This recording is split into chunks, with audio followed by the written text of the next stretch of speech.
Oh crap, we gotta start getting out of here. Oh, he's coming. He's fucking coming. I gotta get this damn thing going. No, shit. The brake off. Full steam ahead. Full steam ahead. No, wrong way. Wrong way. Forward. Go. Here we go. Oh my goodness. Go. Damn it. Go. Fuck. Shit. Oh, man. Oh, fuck.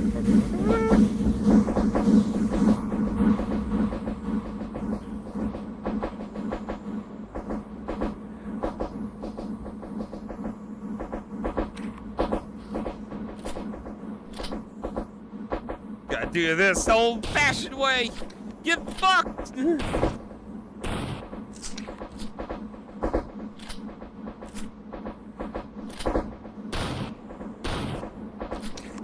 Fuck!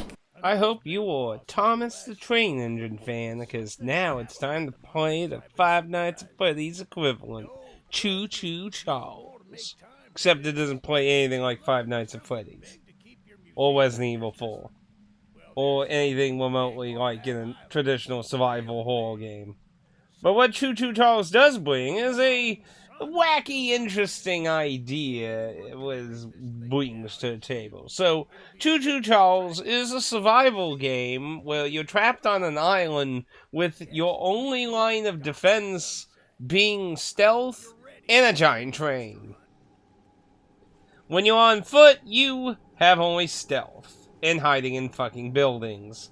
And your only real two opponents are Charles, which is a giant spider monstrosity train, is the best way I can think of really describing it, and cultists. Cultists that you encounter on foot, you can't really do anything about. All you can do is run and hide. Or take them to your train if you're willing to lead them all the way to wherever you left your train at and horrifically kill them with your train, which you can do that. That is one way to dispose of at least the ones outside. Ones inside caves are a bit of a different problem, as you'll have to contend with them in stealth and stealth alone. Once you get your train, you'll be able to customize your train by increasing its health, its damage, and its armor, along with, as you do quests on the island, unlock 4 different weapons you can use. Personally, I recommend the flamethrower. While very slow in dealing damage, you can poof out little bits of flame and keep pushing Charles back long term and survive pretty easily, personally. While many of the other guns do offer more damage than the flamethrower does, they kinda spore out a lot faster. Basically, if you hold any of your weapons in shooting, they'll hit a cooldown. So that's why I kind of find the flamethrower is actually the more useful one out of all of them, long term. Many of the quests that you'll get along your little island trip are pretty strange and bizarre. Like, this game definitely is not being super serious. It's pretty aware that you're fighting a giant monster train spider, so it just leans into the bizarreness. Many of the characters are spoofs, jokes, or just bizarre as fuck. But they're all tasks to do on the island, and doing tasks will award you either a weapon or junk. Junk is your currency, and it's used to upgrade your train or pay for repairs. Your train will get damaged, and you will need junk to repair it. Other than quests, you can find random junk on the ground, you can find boxes full of junk, or you can earn little bits of junk while you fight Charles when he attacks you. So there's always a supply of junk available. And if you die, well, you just respawn with a damaged train, so you're not really punished too heavily as long as you keep your junk supply up. Outside of that, you can find, like, paint cans that you can customize the color of your train, but otherwise, there's not really too much customization you can do with your train. It'll look a little bit tougher as you upgrade it, but that part is just visually based on upgrading it. The island's a pretty alright size, and you'll get a few hours out of this game. Honestly, I actually had fun with Choo-Choo, Charles. I've always complained that we've had a big lack of smaller budget games and AA games, because the AAA market is a fucking mess as fucking hell. And I really think stuff like this that's more silly, interesting, and bizarre ideas is a lot more needed right now in the industry. And Choo-Choo Charles brings that for sure, because, I mean, I can't think of a single game that the whole concept is basically this survival situation on an island, and your only means of actual defense in travel is a fucking train.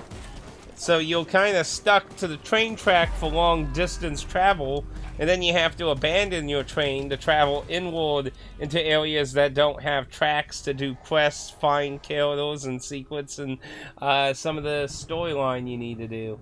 So it's an interesting game, and it doesn't overstay its welcome. It's a pretty short title, so you're not really looking at a super lengthy experience or overdone one that tries to find tons and tons of meaningless crap for you to do. Graphically and visually and sound, everything gets job done. The NPCs aren't exactly the best looking bunch in the world.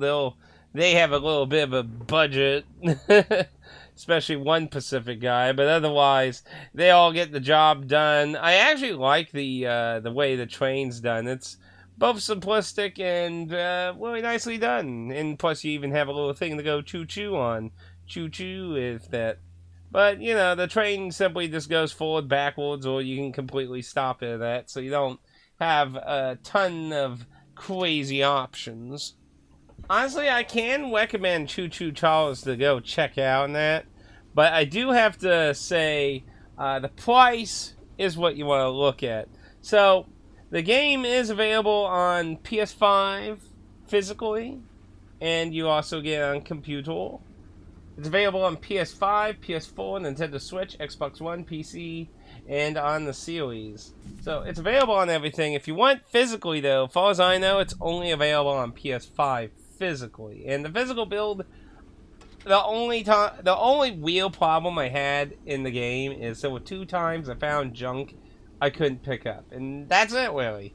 Other than just being a little campiness, like the game's WAN functioned perfectly fine off the physical build now.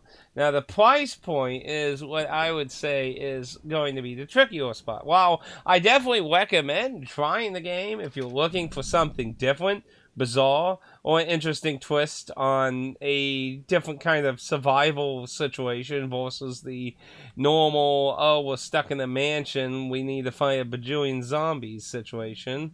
The general loop of gameplay is you'll get on your you'll get on your train, you'll head for a destination, you'll get a quest, you'll go to where the quest needs to be done, do what you need, and you'll either have to deal with cultists, which later in the game will become more frequently a hazard to deal with, or Charles himself. Now, Charles can attack you on foot or on your train. Now, obviously, you prefer him to attack you on the train. Though, if you do encounter Charles on foot, you can simply take shelter in a building and wait for him to go away. He will eventually go away, realizing he's not going to get to you because you've taken shelter. But for a little while, he'll scamper about that. But the general gameplay is Charles will harass you at some point in the game, and you will want to push him away or hide from him, one of the two.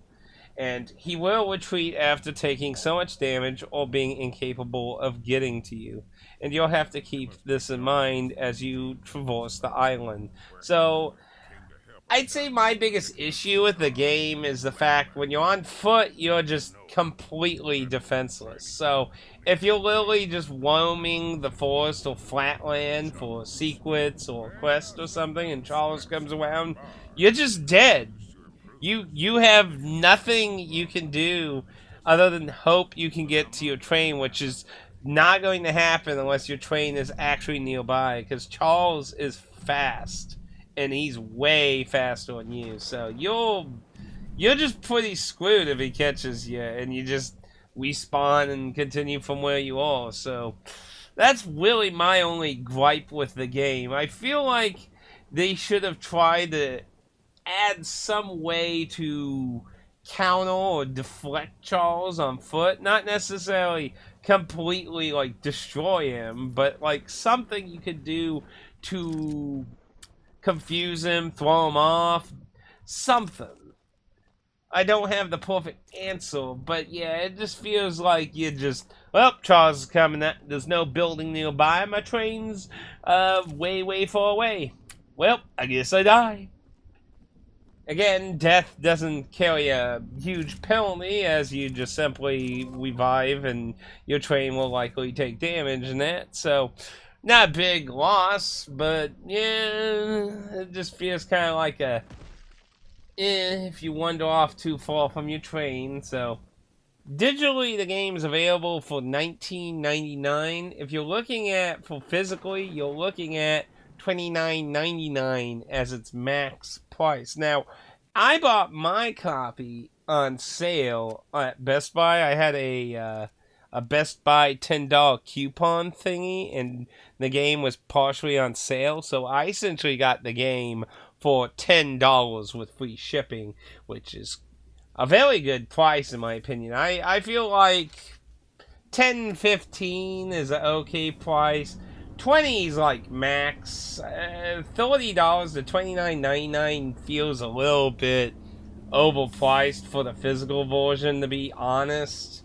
While, again, I don't think it's a terrible game by any means. It's an interesting situation in that, but I do feel like that's a little bit overpriced. I definitely recommend more around $15 personally.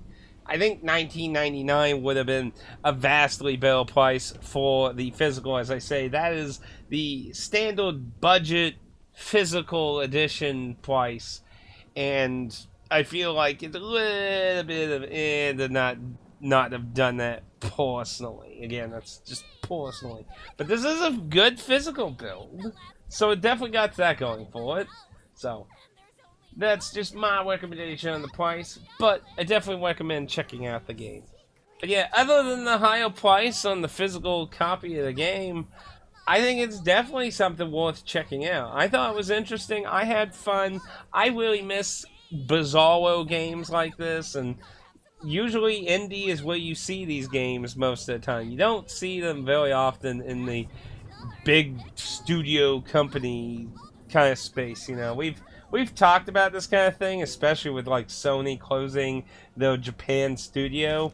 Like, I mean, look how much Sony desperately needs a fucking identity right now on what the fuck they have a PS5 console or anything going forward for. They have like nothing aside from the VR little bot thing representing Sony basically at this point. And like they've dumped so many of their recognizable IPs and things. Like that shit is nostalgia, recognition, games, exclusives, things to be like, hey, I need to get this console because of these so-and-so games. Like, that's why, even to now, I still feel like, other than limited games, I don't feel like there's anything representing the PS5. So, games like this, I would love to see more devs do weird things like this, you know? And I would love to see the developer of this specific game to expand on the idea of this. They could do another, like, not necessarily a direct sequel to Choo-Choo Charles, but they could, because of how the ending goes. I would love to see the idea of having another island, more train stuff, and being able to maybe do more, like, maybe not necessarily do like 7 Days to Die specifically, but imagine if they just put a little like survival elements to it where you gathered some resources, you could build maybe a train station encampment location that you can build up, and that, like, I think it could definitely lead to a few more interesting ideas. I would love to see an evolution of more being built on top of this personally. But those are my thoughts on Choo-Choo Charles. Definitely recommend checking out, but don't recommend full price on the physical. 20 I think is as high you should go personally. But obviously, that's just recommendations. At the end of the day, the price point is for you to decide. But if you have any questions or anything, feel free to leave a comment down below. If you feel like you learned anything interesting, feel free to leave a like. And if you feel like you learned nothing interesting at all, feel free to leave a dislike, guilt-free. And until next time, I'll see you on the proving ground.